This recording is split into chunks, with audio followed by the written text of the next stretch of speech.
So hey everyone, welcome back to MS NCERT studies. And अभी इस video के अंदर हम करने वाले हैं शमशेर बहादुर सिंह के कवि परिचय जो है इनके करने वाले हैं, जो कि इनका पार्ट है chapter 6 12th NCERT based book आरोह में। तो चलो शुरू करते हैं।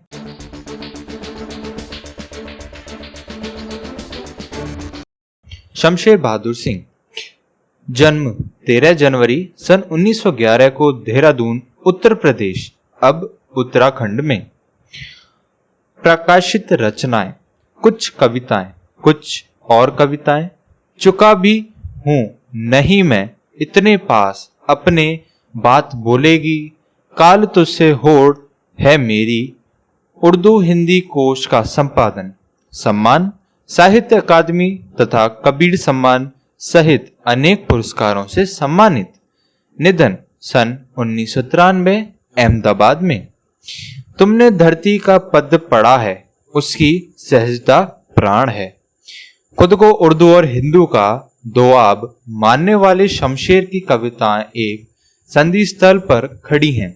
यह संधि एक और साहित्य, चित्रकला और संगीत की है, तो दूसरी ओर मूर्मता और अमूर्मता की तथा इंद्रियों और इनेन्द्रिय की है।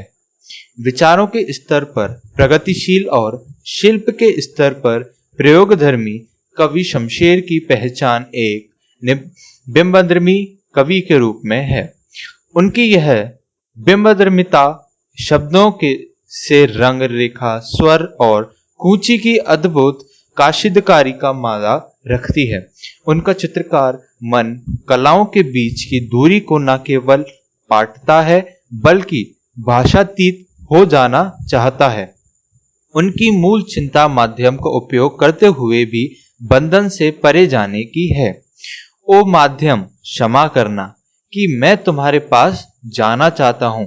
कथा और शिल्प दोनों ही स्तरों पर उनकी कविता का मिजाज अलग है। उर्दू शायरी के प्रभाव से संज्ञा और विश्लेषण से अधिक बल सर्वनामों, क्रियाओं, अव्ययों और मुहावरों को दिया है। उन्होंने खुद भी कुछ अच्छे शेर कहे हैं। सचेत इंद्रियों का यह कवि जब प्रेमी, पीड़ा, संघर्ष और सृजन को गूंथकर कविता का महल बनाता है तो वह ठोस तो होता ही है, अनुगुजों से भी भरा होता है। वह पाठकों को न केवल पढ़े जाने के लिए आमंत्रित करती है बल्कि सुनने और देखने को भी। प्रयोगवादी 1943 से प्रारंभ कविता शिल्प संबंधी बहुत से प्रयोगों लेकर आई। नए बिंबों, नए प्रतीक, नए उपमान कविता के उपकरण बने। यहाँ तक कि पुराने अपमानों में भी नए अर्थ की चमक भरने का प्रयास प्रयोक्ता कवियों ने किया। अपना आस पड़ोस कविता का हिस्सा बना।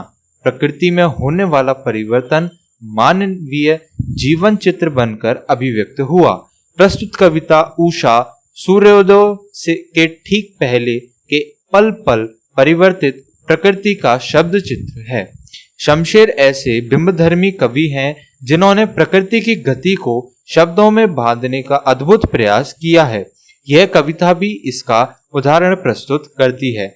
कवि भोर के आसमान का मूक दृष्टा नहीं है, वह भोर की आसामिनी गति को धरती के जीवन भरे हलचल से जोड़ने वाला सृष्टा भी है। इसलिए वह सूर्योदय के साथ एक जीवंत परिवेश की कल्पना करता है जो गांवों की सुबह से जुड़ता है। वह सिल है, राख से लीपा हुआ चौका है और है स्लेट की काली मां पर चौक से रंग मलते अदृश्य बच्चों के नैने हाथ।